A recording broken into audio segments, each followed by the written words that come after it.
Hey everyone, it's Albie. Welcome back to my channel. Today's video will be going over my December wrap-up. Hard to believe that the year of 2022 is basically over. I'm filming this on Friday, so it's just, New Year's Adam, I guess.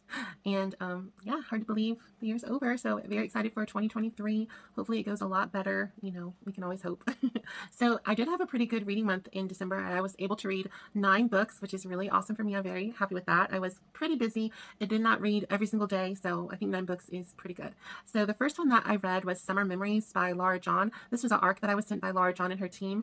Thank you very much for sending me it. I really appreciate it. It was a lovely novel. It was an MM romance. It was a second chance romance as well as enemies to lovers, and featured Chuck and Simon, Chuck was featured in books 1 and I believe book 2 as well, and Simon was the one that got away for Chuck. And just a lovely romance. I had a big boy hero because Chuck is more full figured male, and Simon, who's like the messy bun hipster dude, so that was really fun juxtaposition. I really liked that it was a second chance. I really enjoy second chance romances. It's probably one of my top favorite tropes of them all. I mean, everyone I really enjoy, but I really do love a second chance romance. It was spicy, it was sweet, it was romantic, and it was a great story. So I highly recommend Summer Memories by Laura John, as well as the other books in the series I've enjoyed as well. The next book I read, I did not like as much. That was Lovelight Farms by BK, I have the notes here, BK Borson.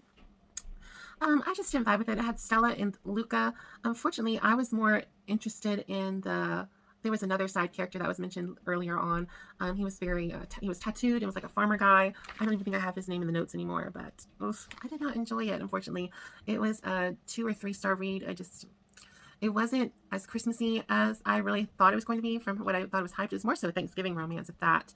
And that author was like semi-spicy. It was kind of annoying me because she would get you to the precipice of having a really good spicy scene and then like close the door. And I was like, really? Why? I mean, I don't understand to have it like halfway. I think either have a spicy novel or, closed door. I don't understand the little bit of it. I don't know, maybe I'm just spoiled with other authors, but it wasn't my favorite, unfortunately, so that's all I'll say about that one. Book 3 that I read was There Arose Such a Clatter and Other Stories from the Naughty List by C.M. Nicolsta. This was a collection of short stories that featured Krampus, who is sort of the evil antithesis of Santa Claus. I actually gave these little short stories 5 stars. I thought they were quite enjoyable. It does feature a lot on like spanking kink and like sort of punishment play, which I mean I could care less about, but I really did like the story. I love like fairy tales and folklore, so I really thought it was interesting to have a Krampus character. I definitely want to watch the movie. I think it's just called Krampus and has Toni Collette. I love her. So I kind of want to see that movie, but I love just like folklore and stuff like that. So I was really interested in seeing how Krampus was portrayed, especially in a more adult situation. The 4th book that I read, or novella, some of these are novellas, was One Very Merry Night by Nicole Highland. And it was another second chance romance. I absolutely loved it. It was a short story, so I can't say too much. It featured Sienna and Braden. And Sienna, she kind of moves away when she turns 18 from her small hometown to go to LA to become sort of a famous or whatever actress. It doesn't necessarily pan out, and she comes home for the holidays after some family tragedy. I will say there are some trigger warnings for this book for loss of spouse or significant other, as well as loss of parent. So beware that. It is a short novella, but still. And she runs in with Braden, who was like her high school sweetheart. They were sort of close to being engaged, and they have a lot of tension, a lot of healing they need to do. They need to reconnect and see what to do. It's just a really lovely story. I gave it 6 stars. I just absolutely loved it. Like I said, I love second chance romances, and I really love when characters doesn't necessarily have been like pining in like a pathetic or sad or whatever kind of way, but like they've had that glimmer of hope or glimmer of love for someone even after years have passed, and I just really like that. I just think it's a fun little treat. So I really did like that one. The next was another novella. It was The Naughty List by Sarah Kate. This book was spicy, and this book was also a 6-star, novella, was also a 6-star read. It was a taboo, age gap, step-uncle romance, and it was really good. So it featured our heroine Audrey, who is home for Christmas break. I believe she's on the track to become a lawyer, but she's more of an artistic, artsy, quirky girl, and the lawyer vibe isn't really her aesthetic. So she's at a crossroads, and she's coming home for the break.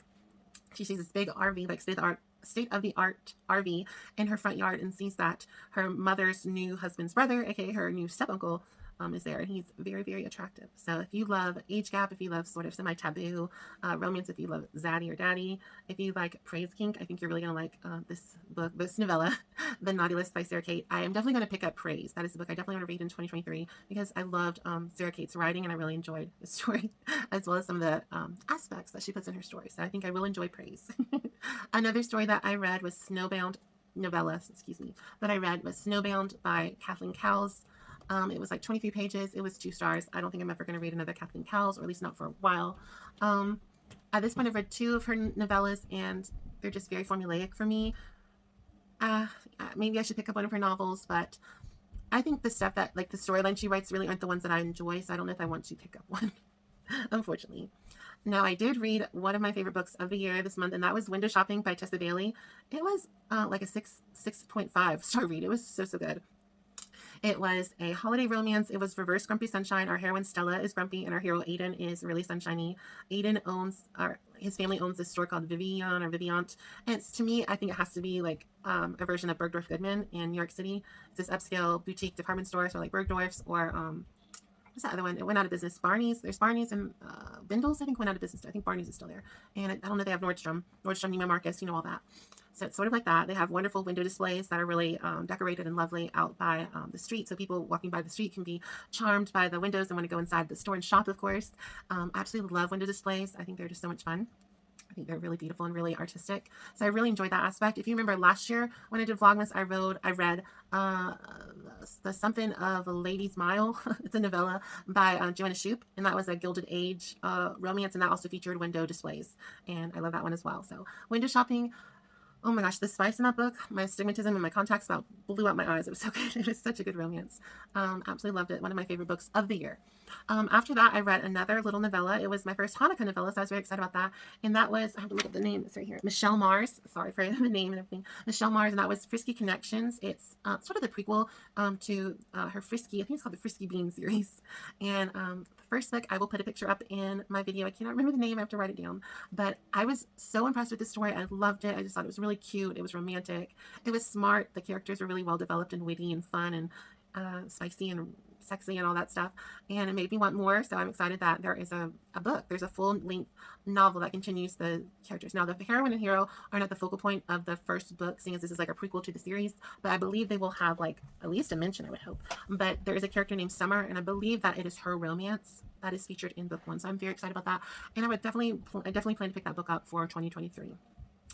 And the last book that I read in the month of December was another 6-star read. It was Tentacles and Triathlons by Ashley Bennett. This is book 2 in the Leviathan Fitness series. Book 1 was Muscles and Monsters, which was another 6-star read. I absolutely love that one. This one was really good. So this is an MM romance. It's a male monster, human male romance. It has grumpy sunshine trope. It has enemies to lovers. It has kind of an age gap, seeing as Cyrus is a Kraken who's like 700 years old, and Reese is like 35. So I assume that's like an age gap. But it was really good. It was surprisingly romantic. One thing that I really, really love about Ashley Bennett's writing is that her books are spicy, like very spicy, which I like. But she has this cozy quality to her books as well that are just so lovely. So it gives you that like small town romance vibes, but with like hardcore monster vibes, which is really fun. I've kind of compared it continuously to the Sookie Stackhouse novels by Charlaine Harris, which was the basis of the show True Blood, if you don't know. And it just has that similar vibe where you have these really lovely monsters and lovely humans living together in harmony and fun. I absolutely love the story. I just think they're really developed. Like they have just this lovely romance. There's just kindness. There's like healing from trauma, which is like so lovely. There's aftercare, which I didn't even really know was a thing. Well, like was a thing in books, So these are like the only 2 books I've read that have like aftercare scenes. Because I remember Jen from the book Refuge had like a whole video on like books that had really good aftercare in them. I was like, what is that? Yeah, so those are all the books I read in December. I think I did pretty good. There was only a couple that I didn't really love. The rest were either 5 or 6 stars, so that's pretty awesome. I'll take it. I do technically have like 2 days to read another book if I wanted to. But I don't think I really want to rush a book, because then if you finish a book on January 1st, that counts towards your next reading goal. Might as well save those last 5 pages for midnight and get your first book done of the year. That's how I always feel.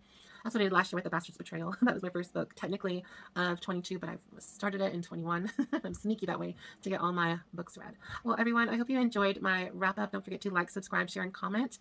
And I will see y'all very soon for another video. I am planning to do all of my beginning of the year videos, like on my normal schedule, Tuesday, Thursday, and Saturday, but I might take a week off of those just because I'm sort of on vacation. But I do like to have like these kind of videos up on the correct timeline because they just don't get watched. You know, no one's gonna watch your wrap up 3 weeks later. Well, they might, but for a small channel like me, not really. So anyway, have a wonderful day, and I'll see y'all soon. Bye, everyone.